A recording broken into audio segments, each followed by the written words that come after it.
Okay, here we are. In this episode, in this session, we're going to think about messages that keep people's attention. Having a message that can be stated in a single sentence and having a definite purpose, as well as an appropriate outline prepared, should produce a clear message, but clear messages are not always necessarily effective messages. Clear messages can still bore people. They can literally put people to sleep. Effective messages contain materials that are not only clear, but that hold people's attention. The development of an outline of a message, like I said previously, is like a skeleton. A skeleton gives a clear framework, but on its own, it's still uninteresting. So we need to put flesh on the bones to make the message effective. In terms of message, flesh must be added to the skeleton. In other words, after a point is stated and the outline is followed, the speaker must use additional material to effectively communicate the actual basic points that he's making to the audience or the congregation. Now, sometimes in textbooks, this add-on material, this fleshing out of the core message, is sometimes called the supporting material. In other words, it's resources, things that you use and add to add flesh to the main message. Now, one of the most basic but useful things you can use as an add-on to the bare bones of your message is quite simply an explanation of what you're saying as you go along. One of the most basic things, but most important things a speaker can do is to support the points he's making by explaining them. If the congregation does not understand the message or the bare points, then they're going to need more explanation. And without that explanation, the message just will not be effective. Explanation might include the definition of terms you've used or the discussion of those terms or ideas. Sometimes comparisons or contrasts are useful, or just unpacking the significance of the subject, the implications of the point you're making or the topic in hand, and also the consequences of the issues if that point isn't followed, and the relationship of this idea that you're making, the point you're making, to maybe another point. For example, in preaching on John 3, which we've referred to a few times, Jesus' conversation with Nicodemus, explaining the new birth would of course be appropriate, and that would be the main core, the basic framework of what you're going to say. But it would also be essential to clearly proclaim the message of the passage, which is our first birth is physical and our second birth is spiritual, the idea of being born again. Now, in keeping, in explaining things and offering explanations, the first rule really in using an explanation is to keep it simple and short. A very often repeated phrase is the story about the wife of the speaker who passed her note to her husband before he was about to speak, and it read "kiss," and he thought he was getting a loving send-off to the platform, but he later learned that the note was her reminder to him to keep it simple, stupid.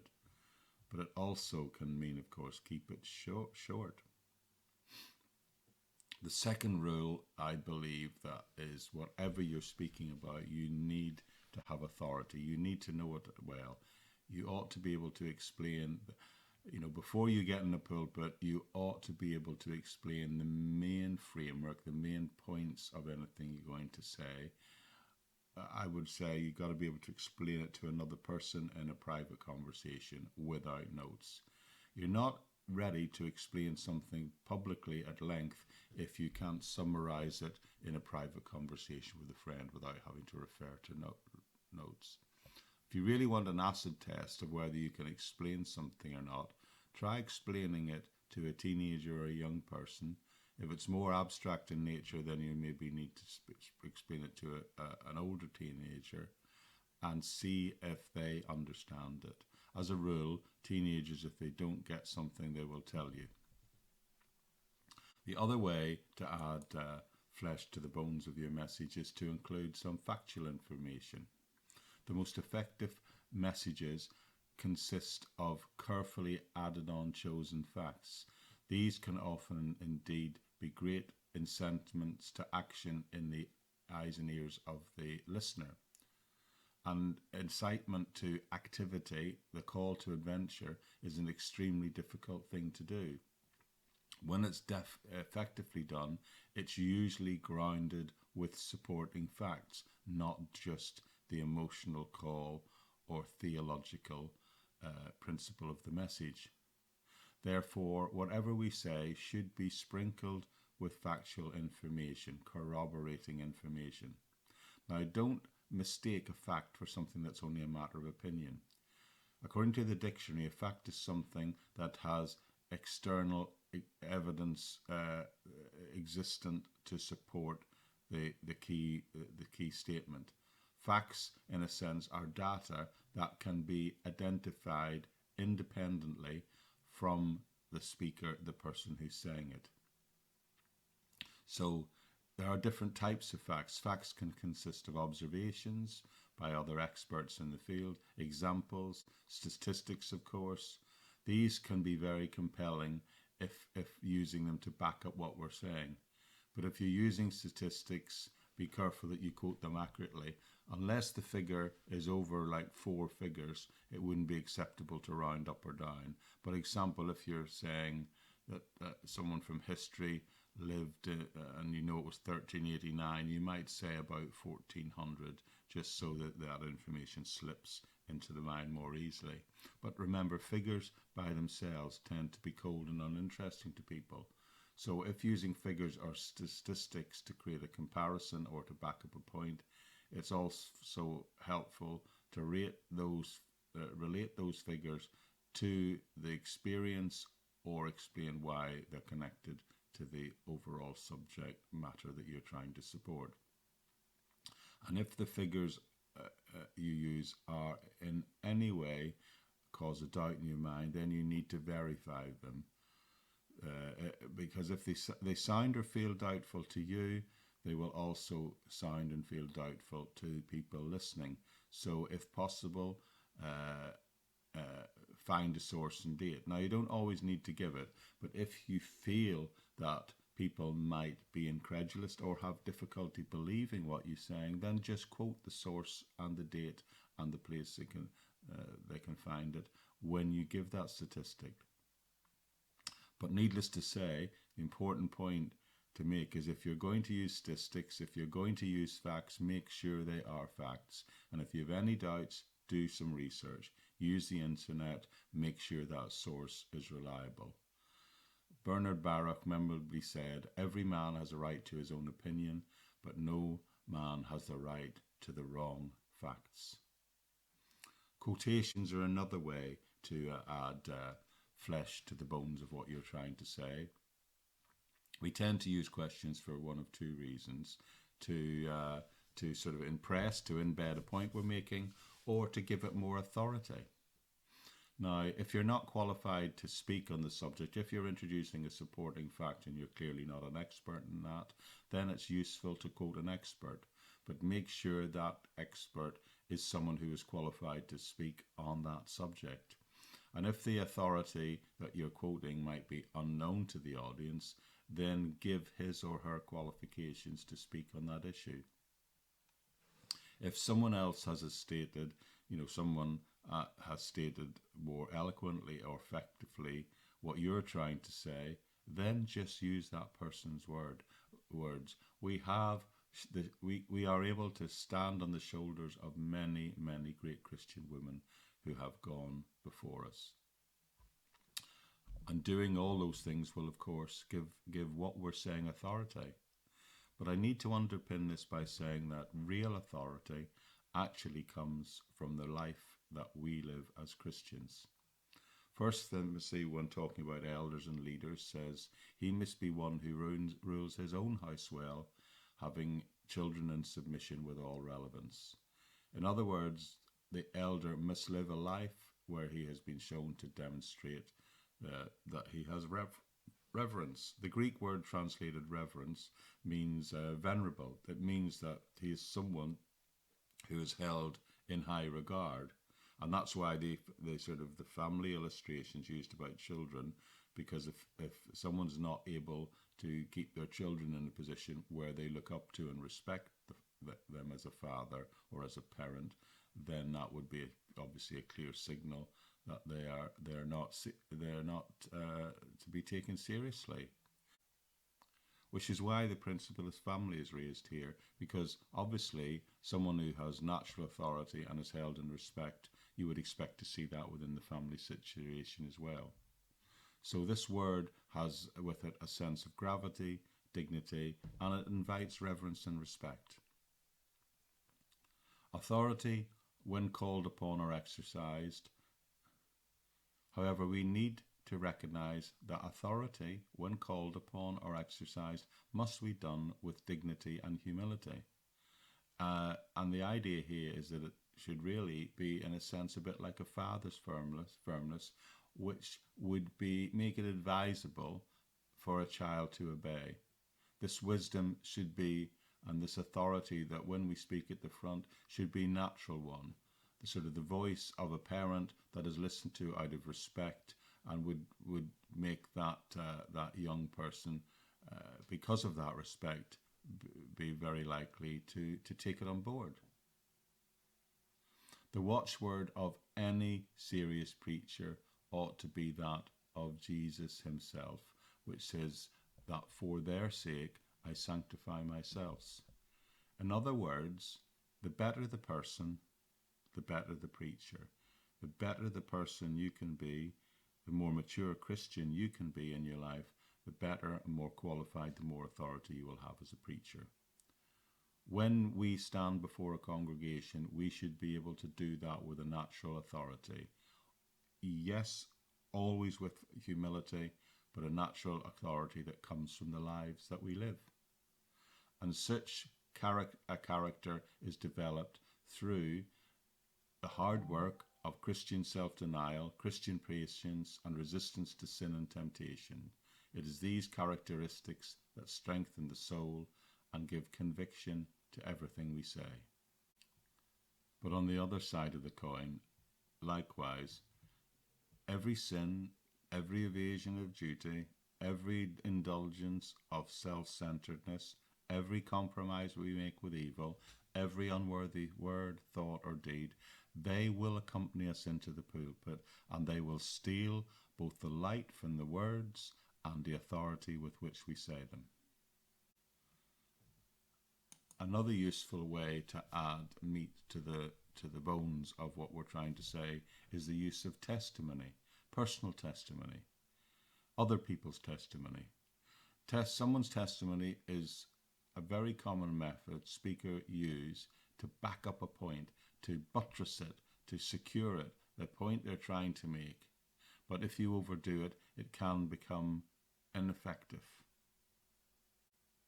However, let me say that the use of testimony of someone else, you've got to make sure that that person is qualified in the area that you're drawing the testimony into, and that their life overall is a testimony to grace, to the grace of God. But before using a testimony, we need to think about whether the person's qualified. Is that person's statement based on first-hand knowledge?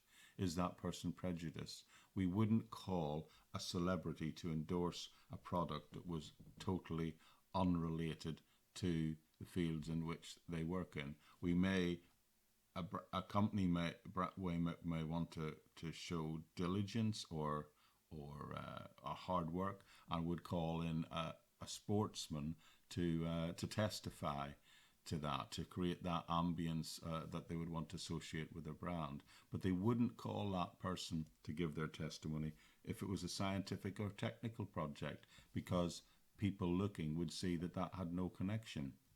And the same applies in the church. Make sure that the testimony of the person you're giving, that what they're speaking about, their knowledge or their authority, is relevant to the area that you're calling in as testimony. In other words, you've got to ask the question in your mind, Will the audience, will the congregation respect what that person says in relation to the point I'm making? A reporter once asked Billy Graham, if you had to live your life over again, would you do anything differently? Graham responded saying yes. And his answer was, I would spend more time studying the Bible. And coming from Billy Graham, that is indeed a powerful testimony. Now, one of the most important and most natural ways that we can add on and develop our sermon or our message is through the use of narration or storytelling. When properly done, narration or storytelling can be one of the most effective means of communicating a message because it creates an add-on. It adds on by appealing to the imagination. With simple storytelling, instead of just explaining a point, we create a story that can help engage people's imagination in understanding the application of what we're trying to say. Now, a story will usually have a defined character within it, and there is some sort of conflict or issue going on that needs to be resolved. Conflict in drama lies at the heart and essence of every story. The simplest way to tell a story is in the order of the standard 4 parts of story development. Story development usually consists of characters, introducing characters, then introducing a conflict or a struggle. Sometimes this is referred to, certainly in movie making, as the lead character's call to adventure, and then adding in some complications that need resolved, and then resolving it with a conclusion. In other words, first introduce characters, talk about the conflict, show how that creates a call to action, add some complications to flavour it, and conclude, hopefully, by resolving the conflict. Take the viewpoint of one character is usually the best way to tell a story, or at least show the viewpoint of one character. Develop the plot, if you like, swiftly and accurately. Don't be frightened to use imagination. Even use dialogue. Put words into the character's mouth. If only one person is involved in the story, sometimes it's helpful to do that by using soliloquy or self-talk. We see actually Luke in his gospel account do that on several occasions in chapters 15 and 16. So narration and storytelling can be a really powerful tool for communicating a message, but we need to recognize there are limitations. Narration is not a good way to teach brand new material or new ideas people have never encountered before. But it's best used to illustrate a point that you know they'll understand the basic point, and what you want to do is grab people's imagination and demand they become active listeners and try and catch deeper meanings from within the story. Someone once says, give me a fact and I will learn, give me a truth and I will remember. So telling a story will help people not only understand what you said factually, but will help them keep the truth that arises out of those facts and keep it held in their heart and their imagination, maybe forever. Illustrations are often used as well, and in a sense, illustrations are kind of just a type of story, maybe narrating someone else's factual events in their life in the form of a story, which explain the truth you're trying to illustrate through a comparison. In other words, the events are similar, maybe a modern version of what has been going on in the Bible text that you're trying to illustrate, or it perhaps stands in sharp contrast to that, which again grabs people's imaginations. Illustrations can be a really effective means of communicating or summarizing a message. They are powerful. They can render the truth of these 2,000-year plus old texts in the minds and in the lives of the current world in which we live in. They can hold attention. They can also be used introductory-wise at the start of a message as a way of attention grabbing the listener's attention, or just simply establishing rapport or humour between the speaker and those who are listening. but illustrations enlighten the mind because they demand an emotional reaction. And once used, illustrations or stories tend to be remembered long after a sermon is ended. But for the use of effective illustrations, I do believe there are a few basic principles we should follow. Firstly, they should be understandable. The point of the illustration is to clarify that which is difficult to understand, or maybe make something that was previously unknown known. Therefore, the most understandable illustrations are those that deal with both the experiences both the speaker and the audience at some level have had.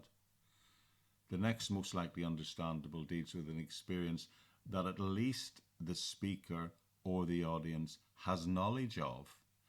Maybe they haven't had to deal with it, but at least one of the parties involved in telling or listening to the story should at least have knowledge of what is being talked about.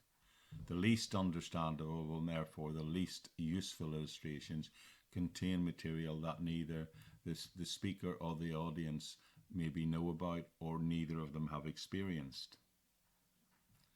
But also an illustration should be believable. For something to be convincing, it has to be believable. If at any level an illustration or a story strikes an audience as unbelievable, it will affect the speaker's credibility. Now, this more applies to illustrations and stories, because sometimes stories by their nature are not factually based, but they're there to make a point. But when an illustration is being used, you're usually calling on the events in someone else's life to make a point, and retelling it as the story of what happened to them. So it needs to be believable. If it strikes the audience in any way as being incredible, it will affect your credibility as a speaker. And also, of course, they need to be relevant. Any illustrations you're drawing upon must be pertinent to the point you're trying to make.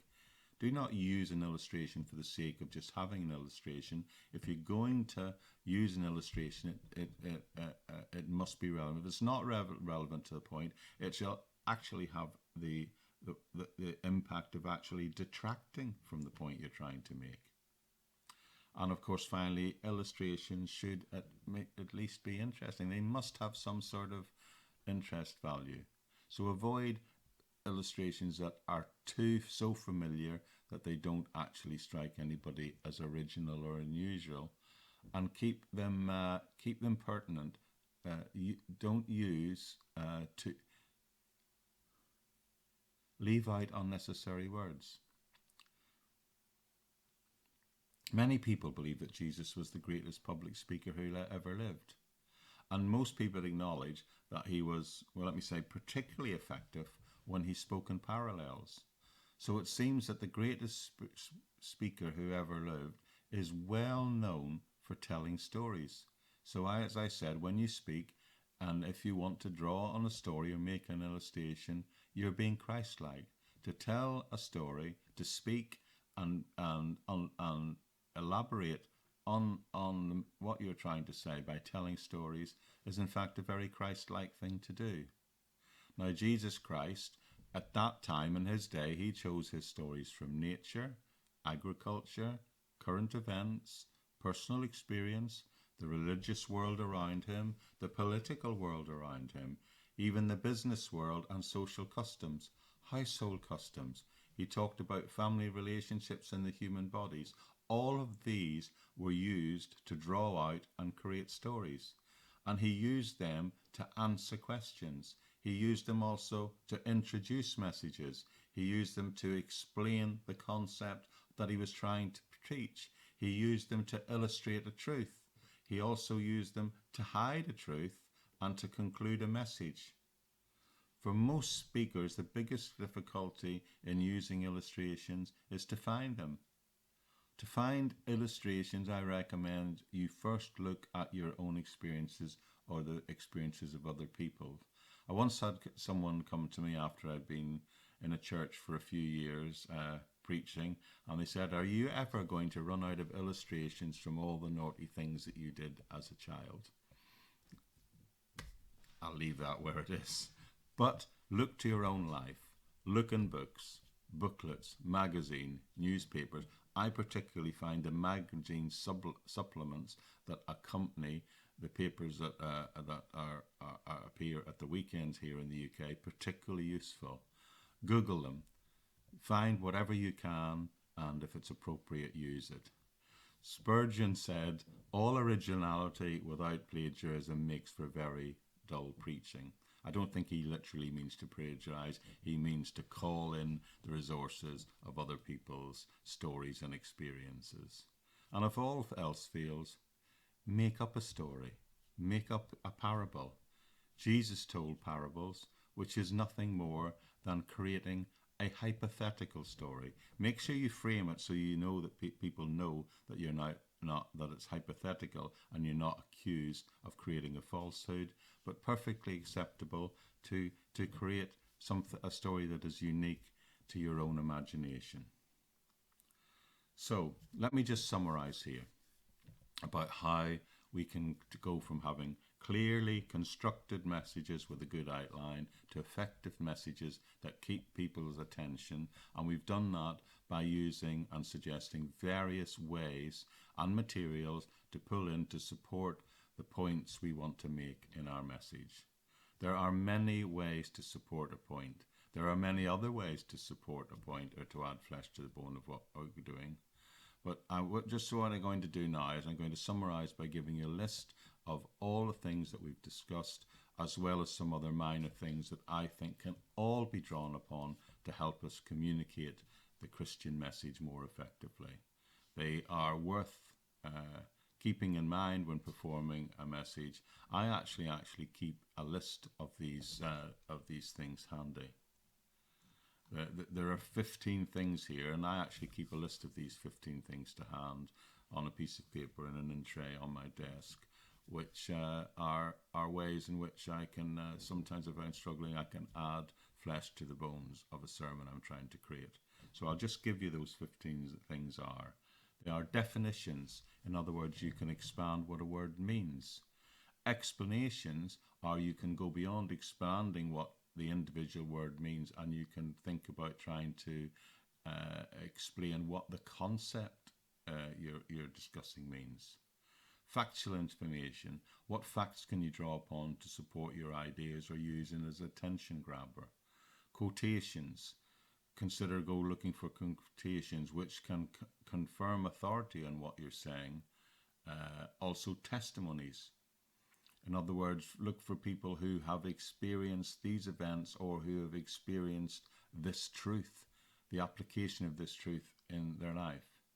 Narration, stories telling. Is there any way you can dramatize the events of what you're saying, either through the story of someone else or something that has happened in your life?